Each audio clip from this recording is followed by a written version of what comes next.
Hello বন্ধুরা, welcome back to my channel. অনেক দিন তোমাদের সাথে ব্লগটা শেয়ার করা হয়নি। তোমরা তো জানো আমরা ধূমকেতু দেখতে গিয়েছিলাম। তো চলো তোমাদের ধূমকেতুর মুভিটার আর একটু রিভিউ দিয়ে দিই যে কেমন হয়েছে কি। তো এইখানটায় আমরা ফার্স্টেই আমরা হলে ঢুকে গিয়েছিলাম, আর এখানটায় না 15ই আগস্টের কোনো সেলিব্রেশন হচ্ছিল। তো সেই কারণে দেখো কত সুন্দরভাবে ডেকোরেশন করা ছিল। তো তারপরে আমরা একটু ন্যাকামো মারতে মারতে চলে গেলাম হলের ওপরে, যাচ্ছি এখন। আর যারা দেখোনি এখনও মুভিটা, একটা কথাই বলবো, তো চলো তোমরা গিয়েও একটু দেখে এসো। খারাপ ভালো সবার যে ভালো লাগবে এমন কোনো বিষয় নেই। হ্যাঁ, আমার ভালো লেগেছে, তোমাদের খারাপ লাগতেই পারে কিংবা ভালো লাগতে নাও পারে। তো তাও বলবো কিছু কিছু জায়গায় এমন এমন মানে একদম ইমোশনাল একটা মুভি বলতে পারো। সত্যিই চোখে জল এনে দেওয়া মুভি একটা। তারপরে একটু ন্যাকামো করে ঢুকে পড়লাম ভেতরে। তো চলো এখন ওপরে যাওয়া যাক। তো এইখানটায় ডেকোরেটটা দারুণ ছিল, তো সেই জন্য একটুখানি ক্লিপ নিয়ে নিলাম তোমাদেরকে দেখানোর জন্য। তো কেমন ছিল অবশ্যই জানিও। হলটা কিন্তু ভীষণ সুন্দর।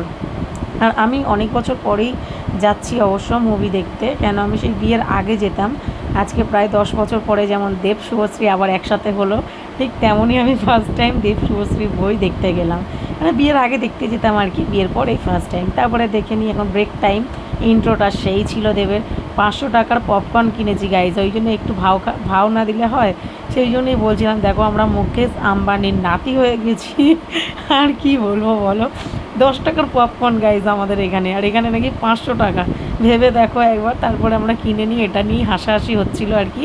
তো মুভিটা দেখতে দেখতে অনেকটাই মজা করেছিলাম বন্ধুরা মিলে। তো আমরা বেশ বন্ধুরা গিয়ে বেশ মজা করলাম। আবার নেক্সট টাইম যাব অন্য কোনো মুভি আসলে। তো ভীষণ ভালো হয়েছে। তাও লাস্টের সিনে এতটাই কান্না হয়েছিল আর কি, দেখ আমাদের। আর ও দেখো দেখে হাসছিল যে হ্যাঁ চোখে জল চলে এসছে। তো সেই রকমই আর কি পুরো, মানে সত্যি আমরা দুজনে কেঁদে ফেলেছি, আমার বান্ধবী আর আমি।